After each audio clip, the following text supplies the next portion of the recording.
ಸಿಂಹರಾಶಿ ಬೇರೆಯವರನ್ನ ಒಂದು ಸ್ವಲ್ಪ ಅರ್ಥ ಮಾಡ್ಕೊಳ್ಳಿ. ಯಾಕೆ ಅಂತಂದರೆ ನಮ್ಮ ಹಾಗೆ ಅವರಿಗೂ ಒಂದು ಮನಸ್ಸಿರುತ್ತೆ, ಅವರ ಅಭಿಪ್ರಾಯಗಳು ಅಥವಾ ಅವರ ಆಸೆ ಆಕಾಂಕ್ಷೆಗಳು, ಅವರಿಗೂ ಕೂಡ ನಾನೂ ಒಬ್ಬ ನಾಯಕನ ಆಗಬೇಕು ಅಂತಕ್ಕಂತಹ ಹಂಬಲ, ಬೇರೆ ಬೇರೆ ಆಸೆಗಳೆಲ್ಲ ಇರಬಹುದು. ನಾವು ಕೇವಲ ನಾನೇ ಅನ್ನುವಂತಹ ಭಾವನೆಯಲ್ಲಿ ಅವರನ್ನು ನೋಡಿದಾಗ ಅವರಿಗೆ ನೋವಾಗ್ತಕ್ಕಂಥದ್ದಾಗತ್ತೆ. ಆದರೆ ಆ ಬೇಸರ ನೋವು ನಿಮ್ಮಿಂದ ಆಯಿತು ಅನ್ನುವ ಹಾಗೆ ಆಗಬಾರದು ಅಂತ ಅರ್ಥ.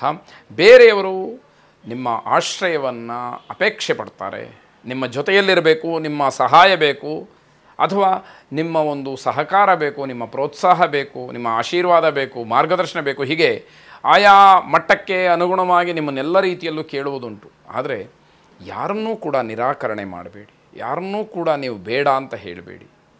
ನಿಮ್ಮ ಆಶ್ರಯವನ್ನು ಕೇಳಿ ಬಂದಾಗ ಬೇರೆಯವರಿಗೆ ಆಶ್ರಯ ಕೊಡ್ತಕ್ಕಂಥದ್ದು, ಏನೋ ಮಾರ್ಗದರ್ಶನ ಮಾಡುವಂಥದ್ದು, 4 ನಿಮಗೆ ಗೊತ್ತಿರತಕ್ಕಂತಹ ಒಳ್ಳೆಯ ಮಾತುಗಳನ್ನು ಹೇಳ್ತಕ್ಕಂಥದ್ದು, ನಿಮ್ಮ ಅನುಭವವನ್ನು ಹಂಚಿಕೊಳ್ಳುವಂಥದ್ದು, ಇದೆಲ್ಲವೂ ಕೂಡ ಅವರ ಜೀವನಕ್ಕೆ ದಾರಿದೀಪವಾಗಬಹುದು. ಅದನ್ನು ನೀವು ನಿರಾಕರಣೆ ಮಾಡುವಂಥದ್ದು ಒಳ್ಳೆಯದಲ್ಲ. ಆತ್ಮವಿಶ್ವಾಸ ಚೆನ್ನಾಗಿರುತ್ತೆ, ಏನು ಬಂದರೂ ಕೂಡ ನಾನು ಎದುರಿಸ್ತೀನಿ, ನಾನು ಎಲ್ಲವನ್ನೂ ಕೂಡ ದಾಟಿ ಬರ್ತೀನಿ ಅಂತಕ್ಕಂಥದ್ದು ಖಂಡಿತವಾಗಿ ಅದು ಹಾಗೇ ಇರಲಿ ಅಂತ ನಮ್ಮ ಅಪೇಕ್ಷೆಯೂ ಕೂಡ ಇರುತ್ತೆ. ದೃಢ ವಿಶ್ವಾಸದಿಂದ ಎಲ್ಲವನ್ನೂ ಕೂಡ ಗೆಲ್ತೀರಿ. ನಿಮಗೆ ಆತ್ಮವಿಶ್ವಾಸ ಗಟ್ಟಿಯಾಗಿದೆ, ಹಾಗಾಗಿ ಯಾವುದೇ ವಿಷಯ ಬರಲಿ ಗೆಲ್ಲಲಿಕ್ಕೆ ಸಾಧ್ಯ ಆಗುತ್ತೆ. ಅದೇ ಒಂದು ದೊಡ್ಡ ಸಾಧನ ಅಂತ ಹೇಳಬೇಕಾದಂಥದ್ದು. ಜೀವನ ಸಾಮರಸ್ಯದಿಂದ ಕೂಡಿರಬೇಕಾದ್ರೆ ಅಹಂಕಾರ ಅನ್ನುವಂಥದ್ದು ಅಲ್ಲಿ ಬರಬಾರ್ದು. ಒಂದು ವೇಳೆ ಅದು ಬಂತು, ನಿಮ್ಮ ಇಲ್ಲಿವರೆಗಿನ ಸಾಧನೆ ಪೂರ್ತಿ ನೀರಿನಲ್ಲಿ ಹೋಮ ಮಾಡಿದಾಗ ಆಗಬಹುದು. ಅದನ್ನು ಎಚ್ಚರಿಕೆಯಿಂದ ಗಮನಿಸಿ. ಮನೆಯ ಜವಾಬ್ದಾರಿಯಲ್ಲಿ ಸಕ್ರಿಯರಾಗಿರ್ತೀರಿ, ಕರ್ತವ್ಯವನ್ನು ಬಹಳ ಶಿಸ್ತುಬದ್ಧವಾಗಿ ಪೂರೈಸ್ತೀರಿ ಅಂತಕ್ಕಂಥದ್ದು. ಆಂಜನೇಯನನ್ನು ಪ್ರಾರ್ಥನೆ ಮಾಡಿ.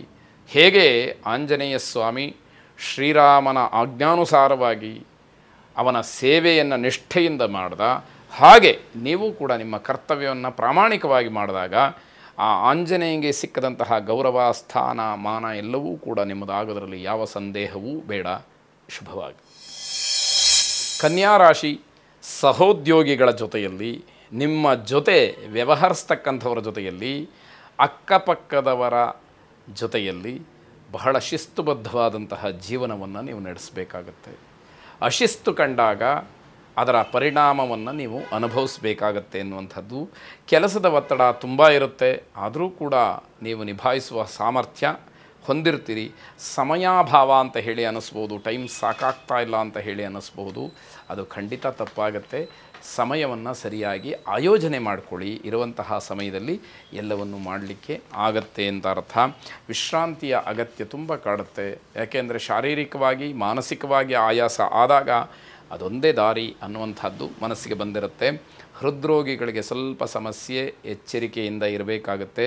ಯಾವುದೇ ರೀತಿಯ ಹೊಸದಾದಂತಹ ಕೆಲಸಗಳಾಗಲಿ ವಹಿವಾಟುಗಳಾಗಲಿ ಏನೂ ಕೂಡ ಬೇಡ. ಹಣ ಹೂಡಿಕೆಯ ವಿಚಾರ ಅಂತೂ ದೂರದಲ್ಲಿರಬೇಕಾಗತ್ತೆ. ಸೂರ್ಯನಾರಾಯಣನನ್ನು ಪ್ರಾರ್ಥನೆ ಮಾಡಿ. ಬ್ರಹ್ಮಸ್ವರೂಪ ಮುದಯೇ ಮಧ್ಯಾಹ್ನೇತು ಮಹೇಶ್ವರ ಅಸ್ತಮಾನೇ ಸ್ವಯಂ ವಿಷ್ಣುಸ್ತ್ರಯಮೂರ್ತಿರ್ದಿವಾಕರ ಎಂಬ ಪ್ರಾರ್ಥನೆ ನಿಮ್ಮದಾಗಿರಲಿ. ಶುಭವಾಗಿ. ತುಲಾರಾಶಿ ವ್ಯಾಪಾರ, ವ್ಯವಹಾರ, ಉದ್ಯೋಗವನ್ನು ದೊಡ್ಡ ಮಟ್ಟದಲ್ಲಿ ಮಾಡ್ತಾ ಇರ್ತಕ್ಕಂಥವ್ರಿಗೆ ಮತ್ತೊಂದಷ್ಟು ಲಾಭ ಸಿಕ್ಕುವಂತಹ ದಿವಸ. ಸಣ್ಣ ಪ್ರಮಾಣದ ಲಾಭದ ಒಂದು ಅಪೇಕ್ಷೆ ಇರತಕ್ಕಂಥವ್ರಿಗೂ ಕೂಡ ಸಮಾಧಾನ ಸಿಕ್ಕತ್ತೆ. ಆದರೆ ಇನ್ನಷ್ಟು ಗಳಿಸಬೇಕು ಅಂತಕ್ಕಂತಹ ಆಸೆ ಹೆಚ್ಚಾಗುವಂತಹ ಸಮಯ. ವೈಯಕ್ತಿಕವಾದಂತಹ ಸಂಬಂಧಗಳಲ್ಲಿ ಗಟ್ಟಿತನವನ್ನು ಸಾಧಿಸ್ತೀರಿ. ಬಂಧುಗಳ ಜೊತೆಯಲ್ಲಿ, ಕುಟುಂಬದಲ್ಲಿ ಇರತಕ್ಕಂತಹ ನಿಮ್ಮ ಸ್ಥಾನಮಾನ, ನಿಮ್ಮ ಒಂದು ಬಂಧುತ್ವ ಗಟ್ಟಿಯಾಗ್ತಾ ಹೋಗುತ್ತೆ. ಪ್ರೀತಿ, ವಿಶ್ವಾಸ, ಅಭಿಮಾನದಿಂದ ಅದು ಕೂಡಿರುತ್ತೆ ಅಂತಕ್ಕಂಥದ್ದು. ಹೊಸ ಕೆಲಸಗಳಲ್ಲಿ ಆಸಕ್ತಿಯನ್ನು ತೋರಿಸ್ತೀರಿ. ಏನಾದರೂ ಹೊಸತನ್ನು ಮಾಡಬೇಕು ಅಂತಕ್ಕಂತಹ ಭಾವ ನಿಮ್ಮಲ್ಲಿ ಮೂಡುವಂಥದ್ದು. ಕುಟುಂಬಕ್ಕೆ ಸಮಯವನ್ನು ಮೀಸಲಾಗಿಡೋದಕ್ಕೆ ಸ್ವಲ್ಪ ಅವಕಾಶಗಳು ಕಡಿಮೆ. ಕೆಲಸದ ಒತ್ತಡ ಹೆಚ್ಚಾಗಿರುತ್ತೆ, ಆದರೂ ಅದನ್ನು ಮರಿಬಾರ್ದು ಅನ್ನುವಂತಹ ಒಂದು ಸಾತ್ವಿಕ ಎಚ್ಚರಿಕೆ ಇದಾಗಿರುತ್ತೆ. ಹಣಕಾಸಿನ ವಿಚಾರ ತುಂಬ ಗಂಭೀರತೆಯನ್ನು ಪಡ್ಕೊಳ್ಳುತ್ತೆ.